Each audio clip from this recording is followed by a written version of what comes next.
गांव के आखिरी छोर पर एक चौड़ी नदी बहती थी और नदी के ठीक किनारे एक बहुत पुराना बरगद का पेड़ खड़ा था। गांव के लोग उसे काला पेड़ कहते थे। दिन के समय भी उस पेड़ के नीचे अजीब सी ठंडक रहती थी, लेकिन रात होते ही वहां जाना पूरी तरह मना था। बुजुर्ग कहते थे कि करीब 20 साल पहले एक लड़की नदी में डूब गई थी और उसकी आखिरी चीख उसी पेड़ के पास सुनी गई थी। उसके बाद से जो भी रात में उस पेड़ के पास गया, वह या तो वापस नहीं आया या फिर लौटने के बाद कभी पहले जैसा नहीं रहा। गांव के ज्यादातर लोग इन बातों को अंधविश्वास मानते थे, लेकिन रवि को इन कहानियों पर बिल्कुल विश्वास नहीं था। एक रात उसके दोस्त ने मजाक में कहा, अगर इतना ही बहादुर है तो आधी रात को उस पेड़ के पास जाकर अपनी फोटो खींच कर ला। रवि ने चुनौती स्वीकार कर ली। रात करीब 12 बजे वह मोबाइल की टॉर्च जलाकर नदी की ओर चल पड़ा।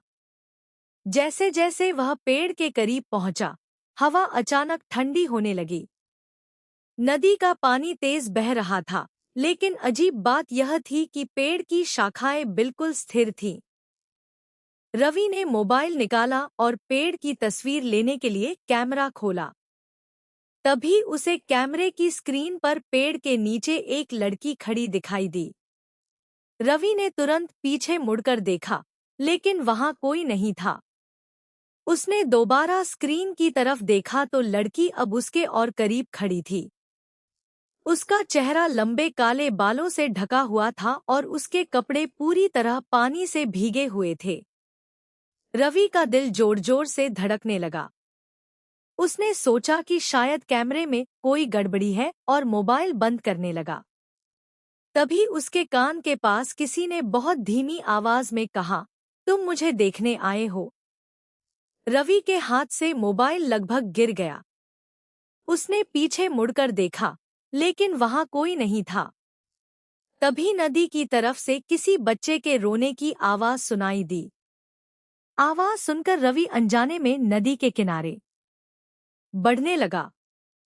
उसे ऐसा लग रहा था जैसे कोई अदृश्य शक्ति उसे अपनी ओर खींच रही हो। अचानक उसके मोबाइल की स्क्रीन अपने आप जल उठी। स्क्रीन पर एक नई फोटो दिखाई दी। वह फोटो उसी पेड़ की थी, लेकिन उसमें रवि खुद पेड़ के नीचे खड़ा दिखाई दे रहा था। सबसे डरावनी बात यह थी कि फोटो में उसके पीछे वही लड़की खड़ी थी और इस बार उसका चेहरा साफ दिखाई दे रहा था। रवि ने डरकर मोबाइल फेंक दिया और भागने के लिए पीछे मुड़ा। लेकिन तभी उसे एहसास हुआ कि रास्ता गायब हो चुका था। चारों तरफ वही पेड़, वही नदी और घना अंधेरा था।